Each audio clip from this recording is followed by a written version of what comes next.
તેની વિચારધારા ધરાવતા હોય છે। ખાસ કરીને આજે આપણે વાત કરવી છે મુન્દ્રા તાલુકાના બારોઈ ગામની।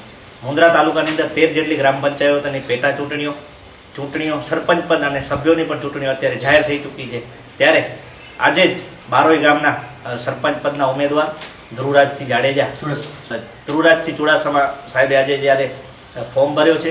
ખાસ કરીને વાત કરવામાં આવે તો અત્યારે જે સમગ્ર પંચાયતની જે ચૂંટણી છે એની અંદર શું મુખ્ય મુદ્દાઓ છે, ખાસ કરીને પાણી, રોડ, લાઇટ, ગટર જેવા નાના મોટા પ્રશ્નો જે ગ્રામ પંચાયતની ચૂંટણીમાં હંમેશા આવતા હોય છે।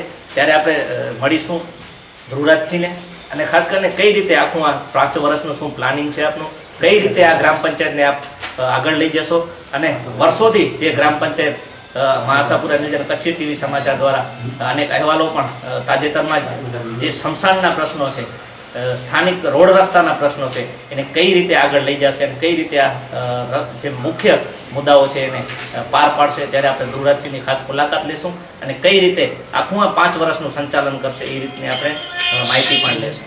આવનારી ગ્રામ પંચાયત ચૂંટણીમાં લોકશક્તિ પેનલ દ્વારા અમે ઉમેદવારી નોંધાવી છે।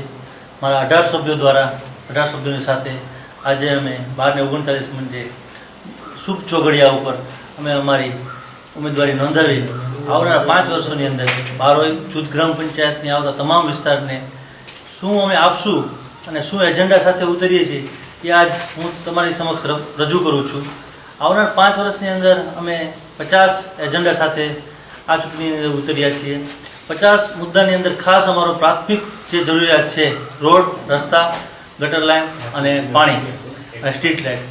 પહેલાં તો અમારું મુખ્ય એક જ કામ છે કે ગટર લાઇન અને મીઠું પાણી સોસાયટી વિસ્તાર અને બારોઈ ગ્રામની અંદર અને ગોયરસમા ગામની અંદર જે અત્યારે 6000 થી 8000 TDS છે જેનાથી લોકોને હાડકાની અને પથરીની તકલીફ થઈ જાય છે એ નિવારણ માટે પહેલાં અમે પાણીની લાઇન અને ગટર લાઇન પહોંચાડી પછી RCC રોડ, CC રોડ અને પેવર રોડનું આયોજન કરશું।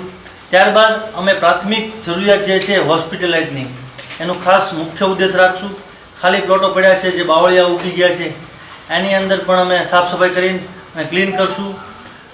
ધૂળ મુક્ત બારોઈ કરી દેવું છે, નથી વાદ કરવો, નથી વિવાદ કરવો, અમારે ફક્ત વિકાસ કરવો છે અને અમારે કોઈ પોલિટિક્સ પાર્ટી સાથે નથી જોડાયેલા, અમે ફક્ત અને ફક્ત વિકાસ સાથે જોડાયેલા છીએ।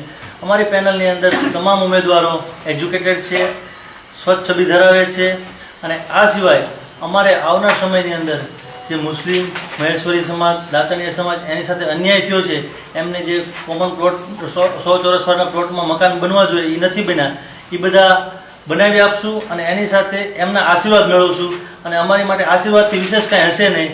આવનારા ટાઈમની અંદર બારોઈને 5 વર્ષની અંદર હું એવી ખાતરી આપું છું કે રાષ્ટ્રપતિ એવોર્ડ મળશે। લોકશક્તિ પેનલની જો આવી જશે તો અમારી ઉમેદવારી હશે અને અમે સરપંચ બનશું તો આવનાર 5 વર્ષ પછી આપણે આ જ જગ્યાએ મળશું અને હું તમને ખાતરી આપું છું કે અમે રાષ્ટ્રપતિ એવોર્ડ લઈ આવ્યા હશું।